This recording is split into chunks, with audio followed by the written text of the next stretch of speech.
My rap was dirty and my line was mean, and now it's time for Blowfly's thing with a booty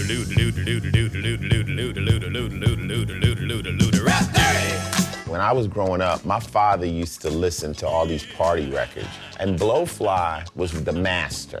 What's up? The first time I paid attention to Blowfly, it was like, okay, this dude, he's being futuristic, he's being adventurous.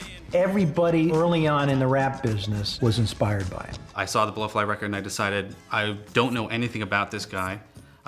Still didn't know anything about Clarence Reid. I'd never heard of Clarence Reid.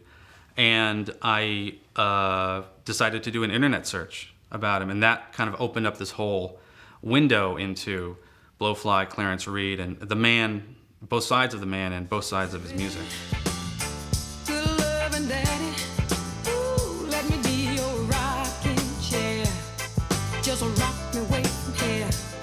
I would say Clarence Reid was probably the most important musical guy down here. Clarence was the center, the heart of it all. I mean, there were literally hundreds of artists, but I mean, his name was on all of those records, every one of them. His influence goes far and wide. And again, it goes back to like these two sides of him. The Clarence Reid side was this important figurehead in the Miami music scene back then. So he was responsible for Betty Wright, Gwen McCrae. He gave Casey and the Sunshine Band their first break, and he wrote their first hit song. And he kind of kept that whole pool going of musical talent, and it was a very productive and prolific time for R&B and soul music. And he was the key behind all that. So he was incredibly important for that. And then there's Blowfly, who is this original dirty rapper, and he has influenced everybody from Chuck D of Public Enemy to Ice-T to Snoop Dogg. He's influenced old and new generations of hip-hop and rap artists. Blowfly is a friggin' legend and has inspired legions of fans, from the Red Hot Chili Peppers to the Dead Kennedys, and everything in between. The idea that he could be raw and as honest and still entertaining and funny in his lyrics, backing it up with solid funk, soul, I guess they're kind of like proto-hip-hop grooves, judging by how many people have sampled them now. But, he was incredibly pioneering, not just with the lyrics, but with the music and with the attitude.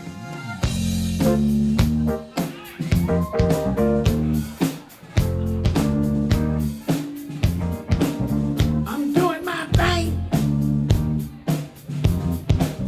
Nobody but you, babe. His writers' royalties are worth millions of dollars. He sold it for nothing. I don't like to talk about it because I get extremely pissed. Part of your life story goes in a matter of months. They can think of somebody as the world's most biggest scumbag and be a good person.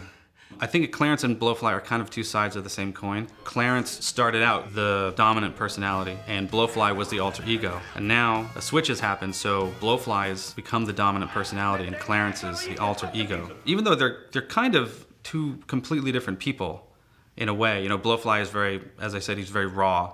He's very in your face and confrontational, but in a funny, way. And Clarence is a deeply religious man who reads the Bible and doesn't drink, doesn't smoke, and professes to a monk's life, but Blowfly obviously indicates something else. I'd never heard a sense of humor quite like that before, that was so full on with deliciously degenerate attitude towards the world.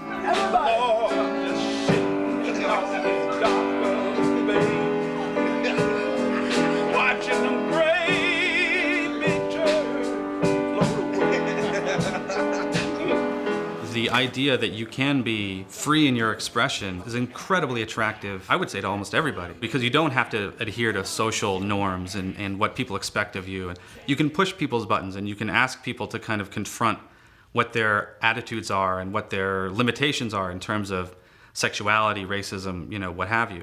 And I think that part of people exists, in everyone. But Blowfly has just found a way to express it outwardly.